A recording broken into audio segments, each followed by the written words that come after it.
A presença de Deus já está nesse lugar. Vocês foram impactados pelo louvor e pela presença de Deus nesse lugar? E tem algo que nós temos perdido. Tem um pensamento muito forte correndo por aí, de que nós somos a igreja, de que eu não preciso estar em comunidade. Mas vocês podem concordar comigo, como é bom participar do culto público, da adoração pública, como nós somos edificados pelas ministrações. Vocês são abençoados? Então, o primeiro apelo que eu tenho para fazer para ti hoje é: não esteja sozinho, participe, ame, faça parte. Deus tem um propósito para nós aqui todos juntos, amém? Queria que vocês abrissem em Lucas 8, capítulo 8, versículo 4. Nós vamos falar de uma parábola bem famosa, parábola do semeador. Então, quando vocês abrirem, batam uma palma aí. Eu sei que vai estar aqui atrás, mas eu queria que vocês abrissem na Bíblia. Bora, vamos abrir? Alguém já conseguiu abrir. Lucas 8, 4. Afluindo uma grande multidão e vindo ter com ele gente de todas as cidades, disse Jesus por parábola. Repete comigo, parábola. Eu vou ficar paradinho, senão o pessoal na internet vai ficar bravo comigo, tá? Por mais que eu queira andar aqui, eu vou ficar paradinho. Versículo 5. Eis que o semeador saiu a semear, a plantar. E ao semear, uma parte caiu à beira do caminho, foi pisada, e as aves do céu a comeram. Outra parte sobre a pedra, e tendo crescido, secou por falta de umidade. Outra caiu no meio dos espinhos, e estes, ao crescerem, com ela a sufocaram. Outra, afinal, caiu em boa terra, cresceu e produziu a 100 por 1. Outras versões dizem a 30, 60, 100 por 1. Dizendo isto, clamou: quem tem ouvidos para ouvir, ouça. Você pode falar: Gu, eu saí de casa numa terça-feira, peguei um trânsito grande para chegar aqui na igreja, ouvir uma palavra que vai confortar o meu coração, vai me trazer coragem, o Espírito Santo vai falar comigo, e você vem me falar sobre semear, plantação, agricultura. O que a gente tem a ver com isso? Eu já ouvi recentemente várias pessoas dizendo para mim que eram pais de planta. Quem já ouviu essa expressão aqui? Eu confesso que eu acho muito engraçado essa expressão, pai de planta. Tudo bem. Como pai de pet eu também acho muito engraçado, mas vou deixar isso para uma outra ocasião. Mas uma vez eu tentei cuidar de plantas, recém-casado. Eu fui até aquelas lojas de material de construção, falei: vou decorar a minha casa com algumas plantas. Não sabia nada de como cultivar uma planta. Fui lá, comprei algumas mudas pequenas, outras grandes. Descobri que é melhor comprar as grandes, porque as pequenas demoram muito para crescer e dão muito trabalho. Descobri que tem plantas que tem que ficar dentro de casa, e outras, se você deixar dentro de casa, elas morrem, porque elas precisam muito do sol. Eu descobri que você tem que regar muito, outras pouco. Se você acha que deu conta, aprendeu, você vai pegar uma planta que não é fácil de cuidar. Aí vai aquela sua avó, que cuida de plantas há 50 anos na sua casa, e fala: ô filha, essa planta está mal cuidada, ela não era para estar aqui, e você tinha se esforçado tanto para deixar ela lá. Eu adubava, regava, mas eu desisti. Hoje elas estão lá, uma vez por semana, eu jogo bastante água. Sobreviveu, está ótimo, morreu, vai para o lixo. Mas não dá, é muito difícil. Não sei se vocês são assim também. Mas por que eu estou introduzindo esse assunto dessa forma? Porque o que isso tem a ver com a gente? Qual o ensinamento que Cristo quer nos dar com essa parábola? Antes eu vou contar outra história. Talvez vocês tenham idade, eu não sei se eu tenho, mas eu gosto, de acordar aos domingos, 8 da manhã, ligar a TV e tá passando o Globo Rural. Quem já fez isso aqui? Ou tem gente que está indo dormir nesse horário. E aí eles começam a falar as palavras difíceis. Que é Embrapa? Sei lá o que é Embrapa. Aí vai alguém lá, explica sobre a safra, sobre a colheita. O que isso tem a ver com a gente? Nós que estamos em São Paulo em 2024, a gente não tem nada a ver com a agricultura. O máximo que você tem a ver com a agricultura é se você investe em um fundo agro, ou se você vai lá no hortifruti e fala: ó, as frutas hoje não estão boas, hein? Acho melhor eu voltar amanhã. Mas o que Jesus quer falar com a gente por meio desses exemplos? O legal dessa parábola é que Jesus conta ela e Jesus explica ela logo depois. Então não tem como a gente reclamar que não entendeu. Se você não desistir antes da segunda parte, Jesus vai explicar para nós o que ele quis dizer.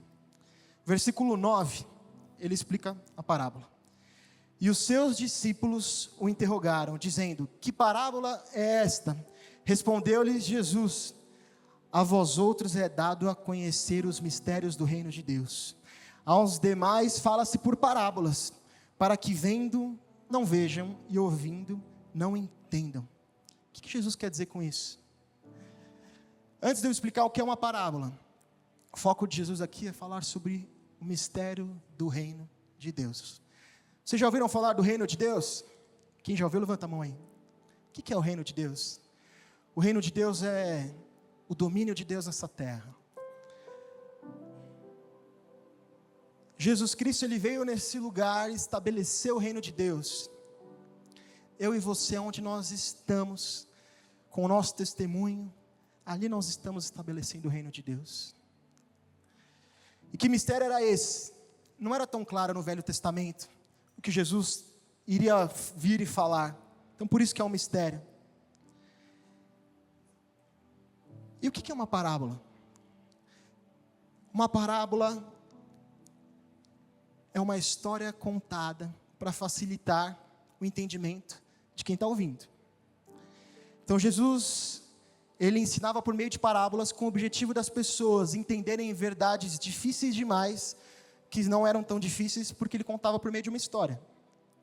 Parábola, por definição, é pôr ao lado, comparar. Ele pega algo familiar e explica algo que não é tão familiar. A gente vê isso por todo o mundo, é uma contextualização. As metáforas, elas entram onde uma definição não entra. Eu fiz engenharia e quando o professor colocava aquela fórmula na lousa, eu não entendia nada. Mas quando ele pegava e colocava um exercício prático, aquilo abria a minha mente para compreender o que aquela fórmula difícil estava querendo resolver. E é isso que Jesus faz por meio das parábolas. Mas por que Jesus usava as parábolas? Por conta do coração das pessoas, o coração duro, o coração ignorante.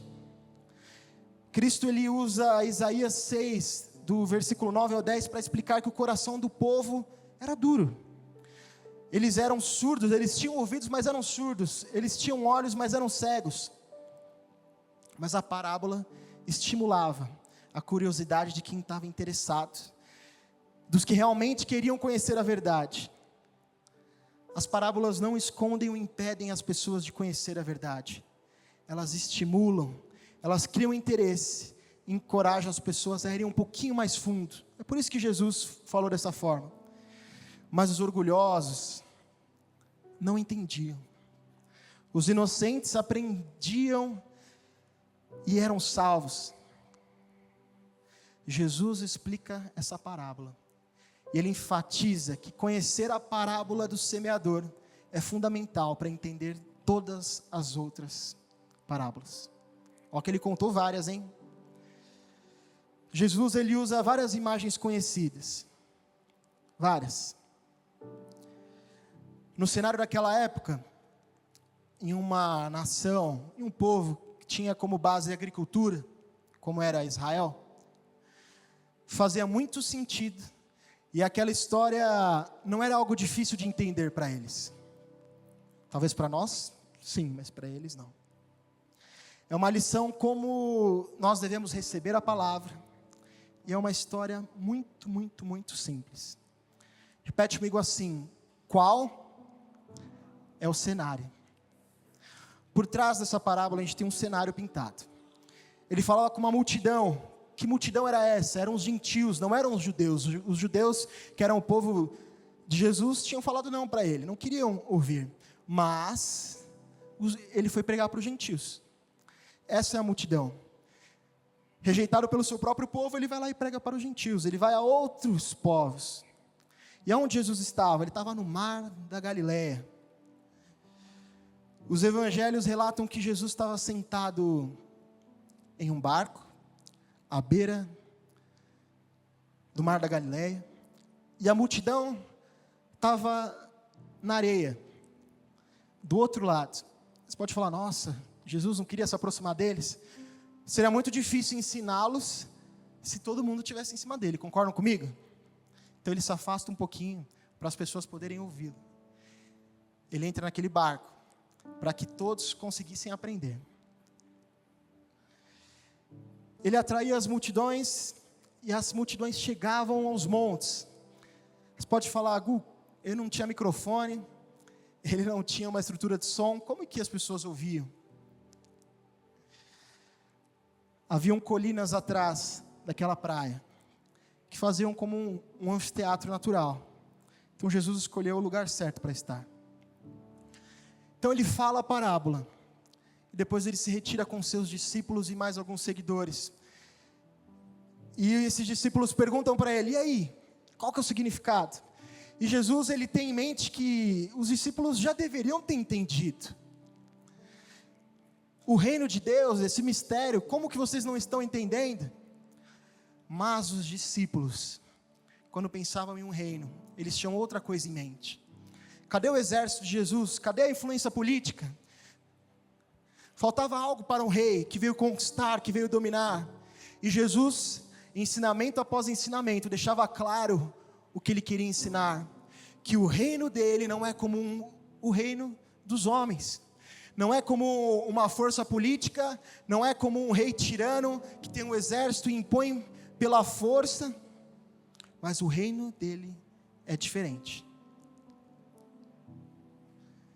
Repete comigo assim, os campos, vocês já estão dormindo ou ainda não? Olha lá, hein? Os campos em Israel, os campos eram os locais de plantio. Eles eram áridos, longos, estreitos, demarcados por trilhas. Então tinham trilhas que separavam uns dos outros. Eles não tinham cercas ou muros. O semeador lançava, ele tinha uma espécie de bolsinha com as sementes, e ele ia jogando. Não tinha aquelas ferramentas ou aquele maquinário como nós temos hoje. Hoje no Brasil nós estamos na ponta do agronegócio. Nós vemos os equipamentos mais modernos. A produção aqui em São Paulo, ela é do nível dos melhores locais do mundo. Mas naquela época não. Era bem rudimentar.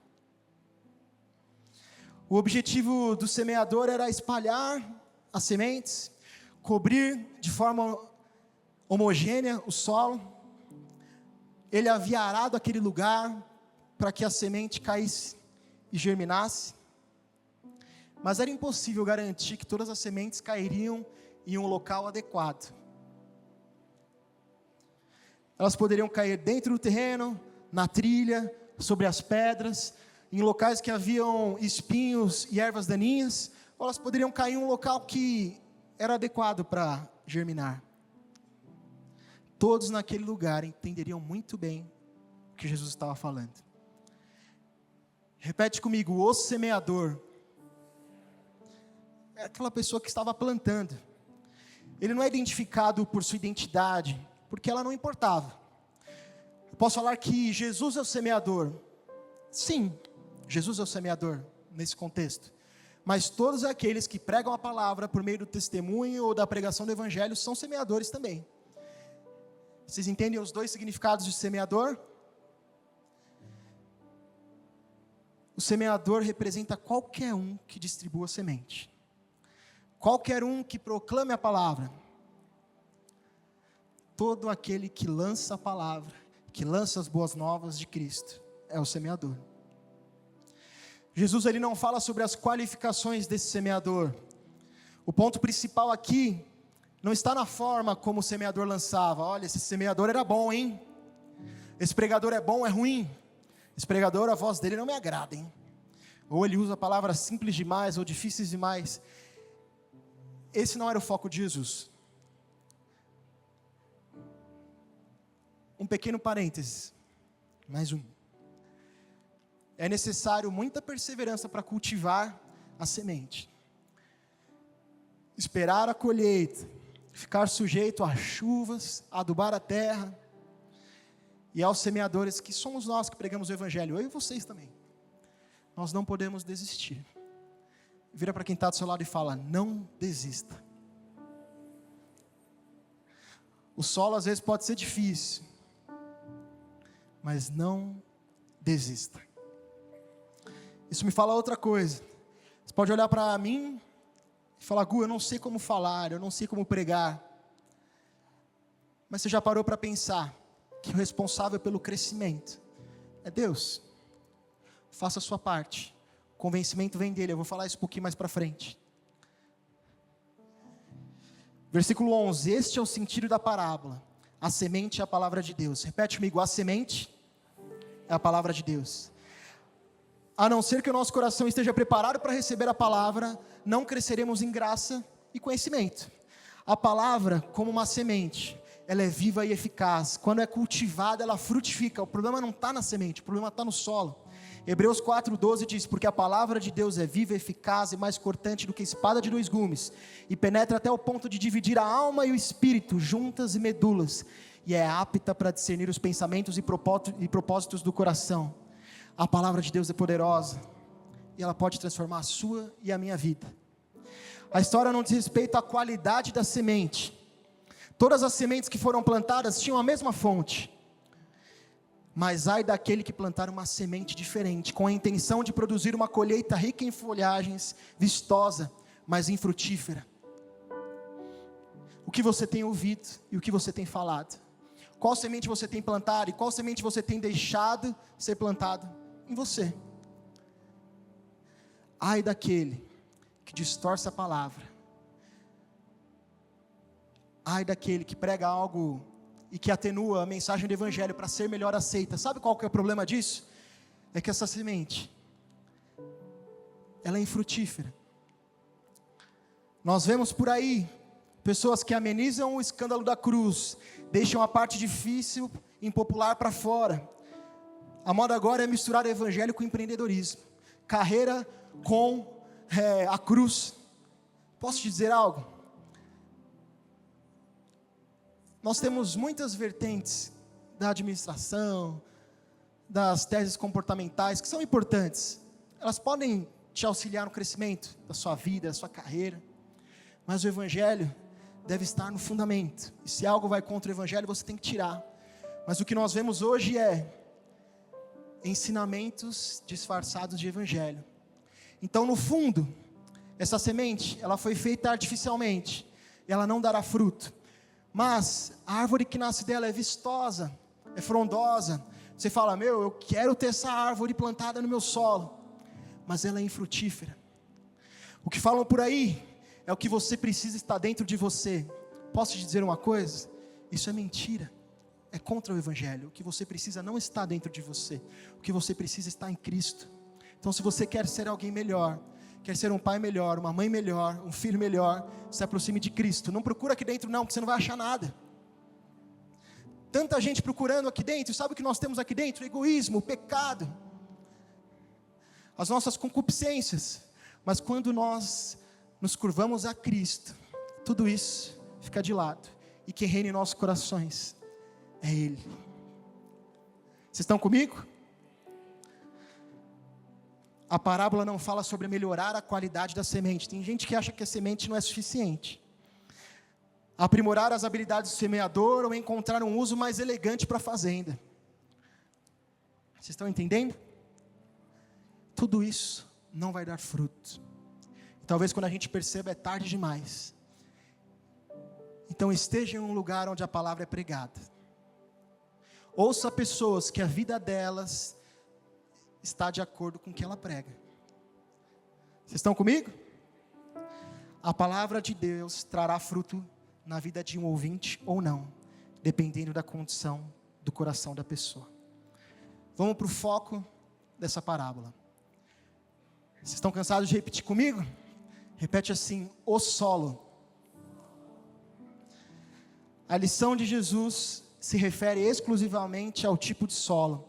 Não é o semeador, não é a semente, é o solo. É uma história simples e sem mistério. Siga a trama comigo. Esses versículos eles falam por diversas vezes. Ouça, ouvir, esse verbo é repetido. Pois pelo ouvir recebemos a palavra em nosso coração, onde ela cria fé, ela germina a fé, e a fé vem pela pregação, e a pregação pela palavra de Cristo.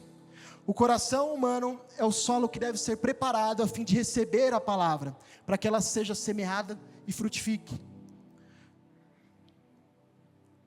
Quem tem ouvidos para ouvir, ouça. 75%, 3/4 dos corações aqui não frutificaram. A semente não foi para frente, não germinou. Ou germinou e depois morreu, foi sufocada. Esse é um número absoluto, nominal. Jesus quer dizer algo, 75% das pessoas que ouvirem o evangelho não vão para o céu. Não tem nada a ver com isso. Não tem nada a ver com isso. O que ele quer dizer aqui são alguns exemplos de como uma semente pode morrer, ou como ela não dará fruto. Todos os solos possuem a mesma composição, os mesmos minerais, são orgânicos iguais. O que distingue um dos outros é se estão aptos ou não para receber ou para produzir o fruto. Versículo 12 diz: a que caiu à beira do caminho são os que ouviram. Vem a seguir o diabo e arrebata-lhes do coração a palavra, para não suceder que crendo sejam salvos. Esse é o primeiro solo, é aquele que o semeador lançou a semente e caiu à margem. Caiu aonde as pessoas caminhavam, na trilha, naquele solo duro como um concreto, onde a semente não penetra, e onde os pássaros vão lá e roubam, onde as pessoas pisam. Esse solo não era arado, ele era seco, ele era duro, como o coração dessas pessoas, que ao ouvirem a palavra, não deixam o Espírito Santo tocar-lhes o coração. A todos os que ouvem a palavra do reino, e não a compreendem, o maligno vem e rouba-lhes o que foi semeado no coração. Vou te contar uma novidade. Satanás está à espreita aí, para roubar o que Deus tem semeado no seu coração. Como ele faz isso? Talvez com as distrações. Talvez você seja novo convertido, e você entra nesse lugar, e ouve a palavra e fala: eu quero viver isso. E aí na hora que você sai pela porta, você recebe aquela mensagem no WhatsApp. É aquele contatinho te chamando para fazer algo que desagrada a Deus. Ou são os seus velhos amigos falando: legal que você foi na igreja, mas amanhã a gente pode ir num lugar melhor, mais animado. O que você tem feito com a mensagem que você recebe? Será que ela entra por um ouvido e sai pelo outro? Hein? A terra batida, seca, dura, ilustra o coração no qual a verdade bíblica não consegue penetrar. Vocês conhecem pessoas assim? Que ouvem, e você fala: meu Deus, o que acontece? A vida dessa pessoa não muda. Ele é inconsciente, é desesperançoso, espiritualmente morto. Eles até se interessam pela palavra no primeiro momento, mas logo eles esquecem. Provérbios 1:7, o temor do Senhor é o princípio do saber, mas os loucos desprezam a sabedoria e o ensino. O insensato não tem prazer no entendimento, senão em externar o seu interior. Será que você é o primeiro solo que não vê transformação na sua vida? Que não vê o fruto nascendo? Que você está desesperado, mas sua vida não muda? Será que você é esse solo? Então espera um pouquinho, que a gente já vai falar sobre como resolver essa situação.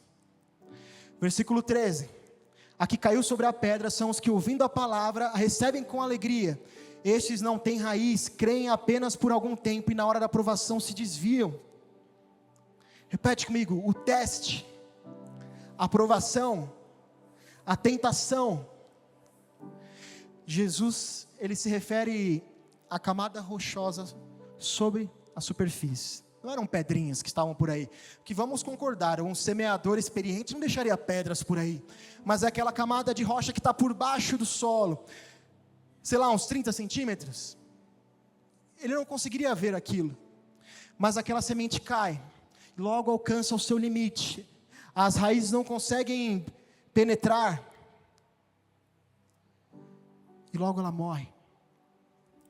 O que foi semeado em solo rochoso, esse é o que ouve a palavra e recebe com alegria.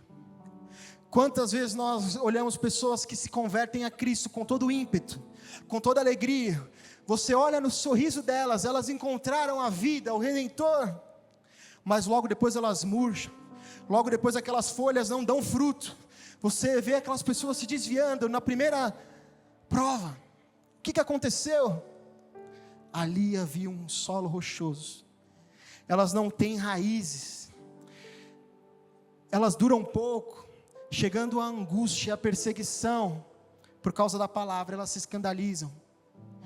Vem o sol e a queima, elas não conseguem nutrir o solo, elas não conseguem ser alimentadas pela água do solo, porque elas não têm uma raiz profunda.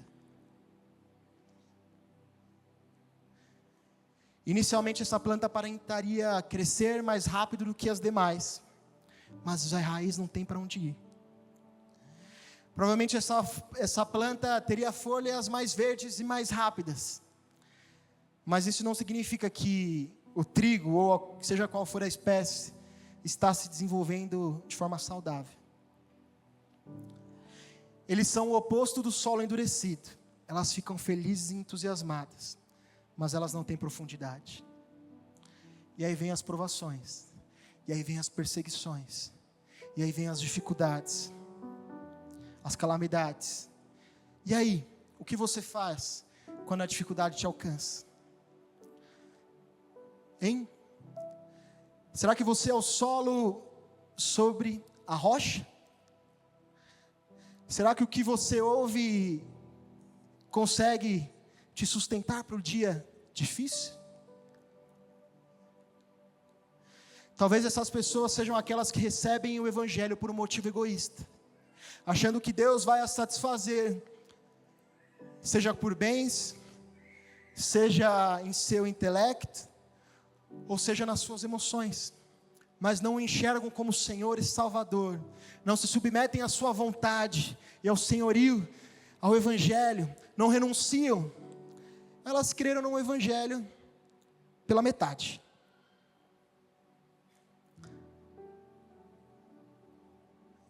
Será que nós somos esse solo?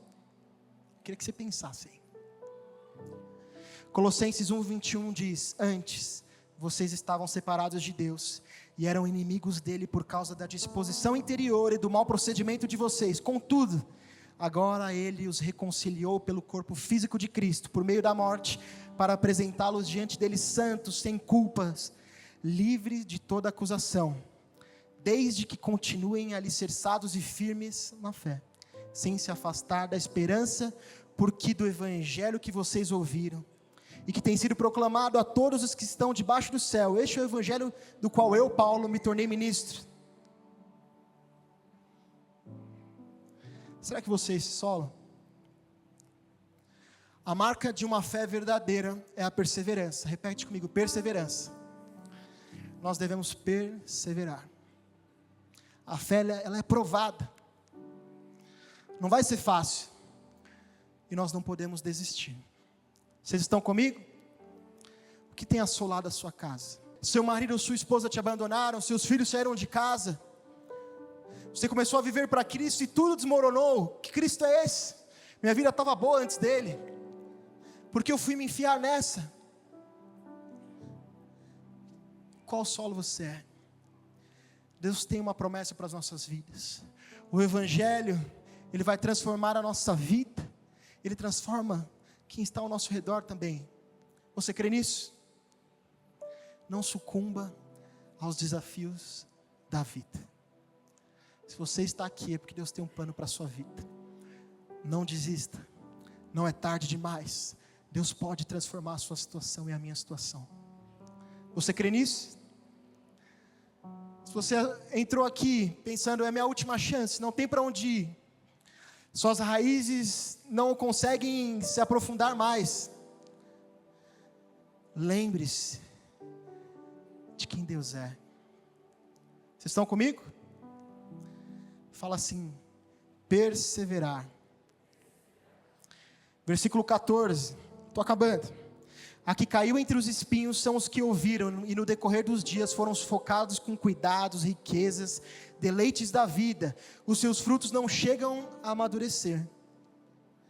essa semente ela brota, ela germina, mas ela não dá frutos. Ela é sufocada pelos prazeres, pelas preocupações, pelo dia a dia. O mundo atrapalha o crescimento nos nossos corações ocupados. Eles não deram fruto.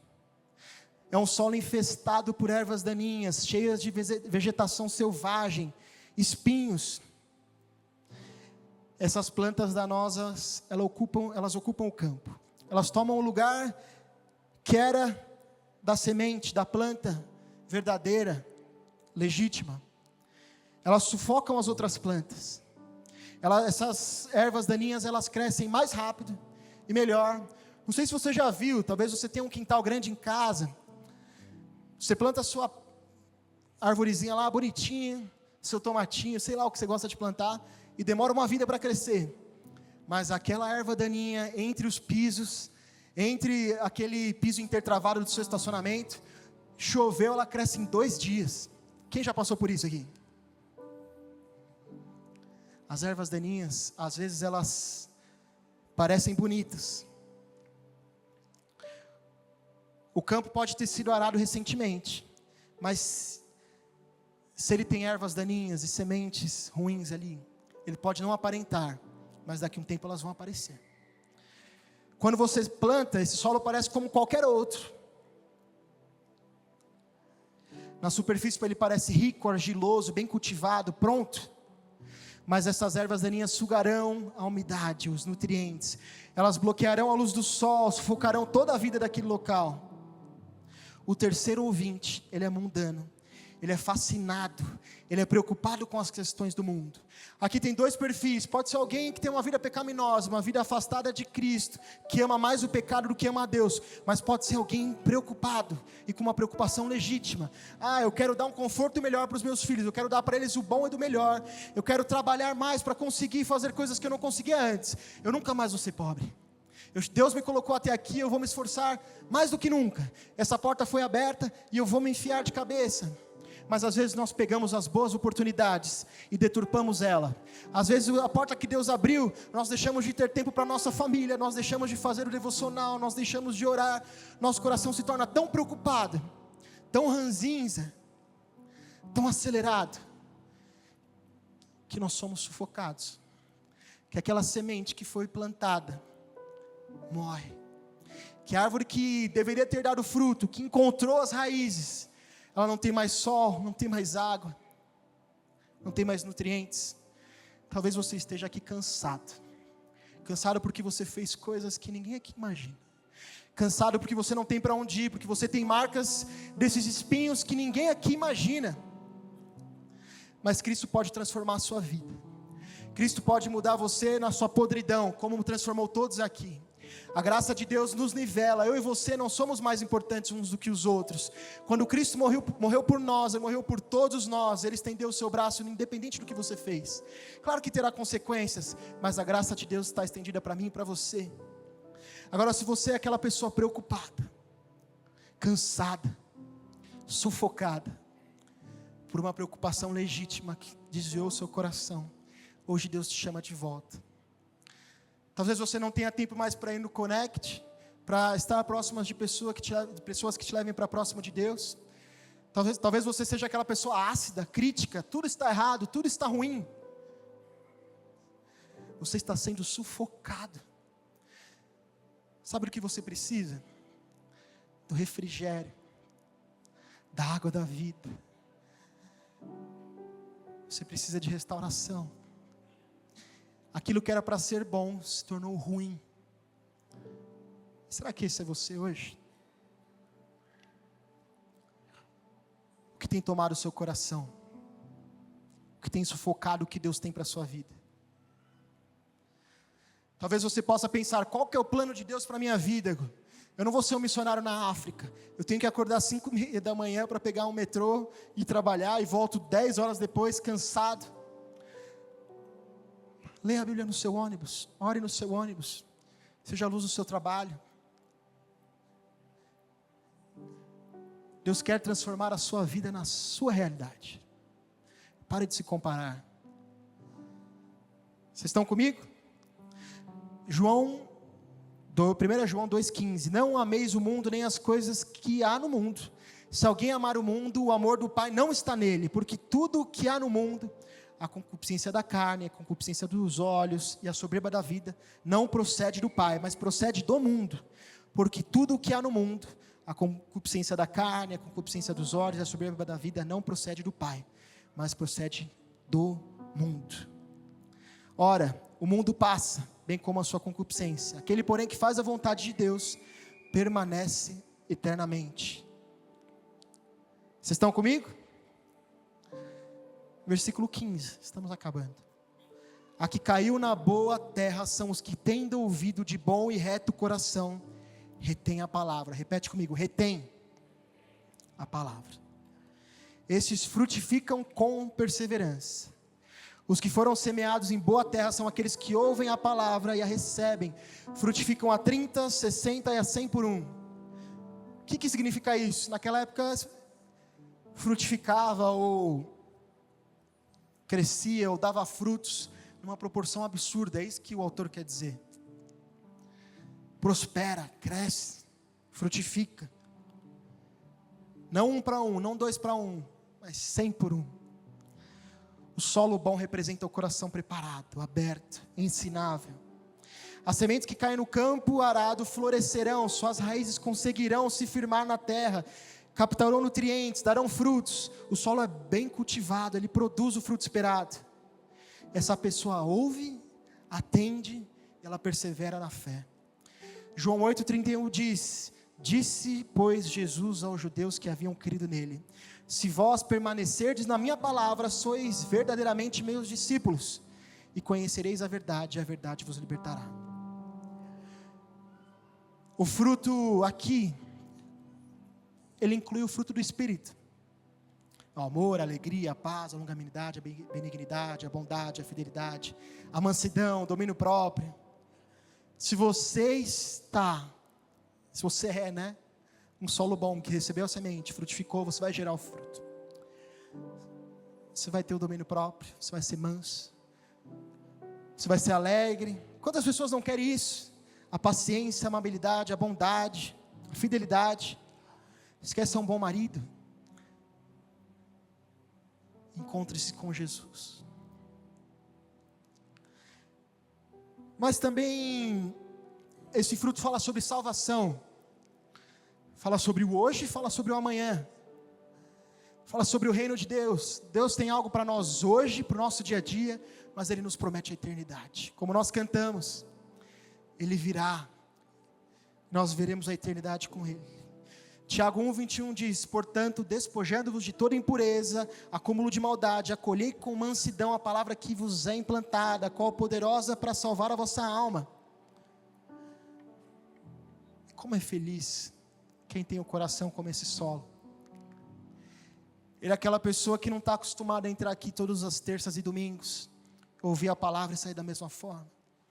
A sua vida é transformada de glória em glória, a cada dia, até que ele se torne, lá no dia de Cristo, semelhante a Cristo. Mas eu tenho uma novidade para te contar. Eu falei muito sobre o seu papel, sobre o seu coração, sobre a receptividade que você tem à palavra. Mas repete comigo assim: nós não aramos a terra sozinho. Nós não podemos tornar o nosso coração um ambiente favorável para receber a semente e para cultivá-la sozinhos. Não é por conta própria. Eu e você éramos pecadores e caídos, estávamos distantes de Deus, entregues a nós mesmos, mas Cristo estendeu a sua mão.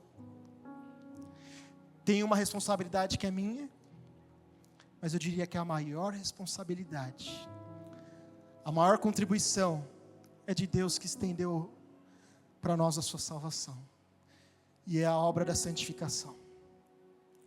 O sol e a água sobre o nosso solo iriam expor mais as nossas fragilidades e a nossa distância de Cristo, mas Deus, no seu infinito amor, Ele consegue arar, limpar, trazer em condições ideais o nosso coração para receber a palavra.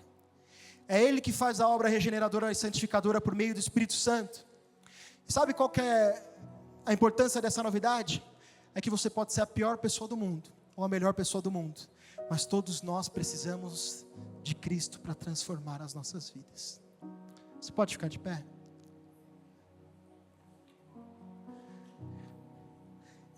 Isso tira um peso das nossas costas, porque você pode falar: Gu, eu tentei, mas eu não consigo mudar. Eu entro aqui, eu sou como aquele solo que recebe com alegria, mas logo depois esquece. Ou aquele que é desviado pelas dificuldades, ou aquele que ama o mundo. Eu não consigo sozinho. Pois bem, eu também não. E a pessoa que está do seu lado, que você tem como experiente na fé, também não consegue. É por meio de Cristo Jesus. Posso te contar algumas coisas? Os personagens que estão retratados aqui na palavra, eles não eram perfeitos. Paulo perseguiu os cristãos. Pedro, traidor. Assim como Judas, ele foi traidor. Mas qual a diferença dos dois? Abraão, mentiroso. Davi, adúltero. A lista é infinda. Qual a diferença deles para nós? Nenhuma. A diferença está no Criador, que atinge o meu e o seu coração. Essa é a novidade do Evangelho, que eu e você não conseguimos sozinhos. Deus prova o seu próprio amor pelo fato de ter Cristo morrido por nós, sendo nós ainda pecadores. O que significa isso? Veio dele. Cabe a nós aceitarmos pela fé e vivemos o que ele tem para nós. Você pode abaixar sua cabeça onde você está? Quero que você reflita. Qual desses solos você é? Se você está ouvindo essa palavra é porque Deus ainda tem uma chance para você.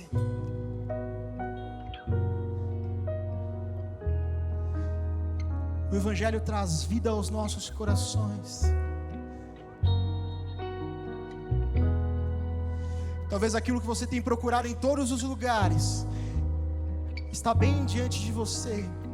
O refrigério para a sua alma, a paz que excede todo entendimento, a segurança diante das dificuldades, o arrimo que você precisa está em Cristo. Talvez você possa pensar: Gu, essa palavra foi tão abstrata, como eu aplico ela na minha vida? Essa palavra permeia todas as áreas da nossa vida.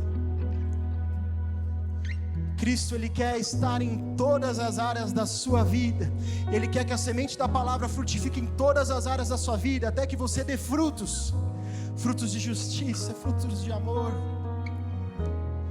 Repete comigo assim: Deus, está muito fraco. Deus, enche o meu coração, prepara o meu solo para receber a tua palavra. Me convence do meu pecado, me convence da tua justiça e do teu juízo. Toma minha casa, toma os meus dias, quebra a dureza do meu coração, transforma a minha vida, em nome de Jesus.